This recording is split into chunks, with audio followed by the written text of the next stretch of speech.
آئے روز ہمیں خانہ کعبہ سے متعلق کچھ نہ کچھ نیا دیکھنے کو ملتا ہے اور اس پاک جگہ پر معجزات کے ہونے کا سلسلہ بھی جاری ہے۔ ان معمولات کو دنیا بھر کے مسلمانوں میں خوب پذیرائی ملتی ہے، لیکن اب کی بار جو دیکھنے کو مل رہا ہے وہ سب سے نایاب اور پہلی بار ہے۔ بسم اللہ الرحمن الرحیم۔ خانہ کعبہ کا شمار دنیا کے معزز ترین مقام کے طور پر ہوتا ہے۔ خانہ کعبہ مسجد حرام کے اندر موجود ایک عمارت ہے جو دنیا کے 1.5 ارب مسلمانوں کے لیے سب سے مقدس مقام ہے۔ خانہ کعبہ پر کی گئی تحقیقات کے مطابق یہ ہماری زمین کا مرکز ہے۔ خانہ کعبہ میں نصب حجرہ اسود کی ایسی تصاویر پہلی بار منظر عام پر لائی گئی ہیں جو اس پتھر کو انتہائی خوبصورتی سے دکھاتی ہیں۔ آپ ویڈیو میں آگے چل کے وہی نایاب تصویریں دیکھنے جا رہے ہیں۔ اس کے ساتھ ساتھ آپ کو بتائیں گے کہ ان تصویروں کو حاصل کرنے کے لیے فوٹوگرافر نے کون سی جدید ترین ٹیکنالوجی استعمال کی۔ لیکن موضوع پر آگے بڑھنے سے پہلے آپ سے پیار بھری گزارش ہے کہ ہمارے اس معلوماتی چینل یونیورس ویو کو سبسکرائب کرتے ہوئے بیل آئیکن پریس کر دیں تاکہ معلومات اور ایک سے بھرپور ویڈیوز کے ملنے کا سلسلہ بنا رہے۔ السلام علیکم دوستو۔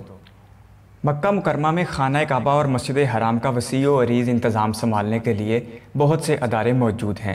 انہی میں سے ایک ادارہ رماست الشؤون الحرمین ہے اور اس ادارے کا کام حرمین شریفین کی تصاویر بنا کر دنیا بھر میں شیئر کرنا ہے۔ ادارے کے ملازمین نے اپنے کام کو انتہائی مہارت سے کرتے ہوئے فوٹوگرافی کی تکنیک، فوکس سٹیک، پینورما کی مدد سے جنت کے پتھر یعنی حجرہ اسود کی چند نایاب تصویریں جاری کی ہیں۔ ادارے کا کہنا ہے کہ ان تصاویر کو بنانے کے لیے 7 گھنٹے تک مسلسل عکس بندی کی گئی اور ان تصاویر کو اکٹھا کرنے میں 50 گھنٹے کا وقت لگا۔ یہ پہلی تصاویر ہیں جن میں حجرہ اسود کو اتنی باریکی کے ساتھ دیکھا جا سکتا ہے۔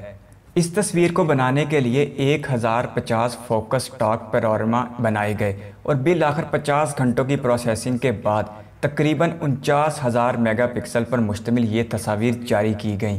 اسلامی روایات میں مصدقہ طور پر ملتا ہے کہ جب جنت سے یہ پتھر پہلی بار زمین پر لایا گیا تھا تو سفید رنگ کا تھا، لیکن پھر لوگوں کی گناہوں کی بخشش کا باعث بنتے بنتے اس پتھر کا رنگ سیاہ ہو گیا، اسی لیے اسے حجرہ اسود یعنی کالا پتھر بھی کہا جاتا ہے۔ حجرہ اسود کی ان نایاب تصاویر کو دنیا بھر کے مسلمانوں کے لیے ایک تحفہ قرار دیا جا رہا ہے۔ ویڈیو دیکھنے کے لیے آپ کے قیمتی وقت کا شکریہ۔ اللہ حافظ۔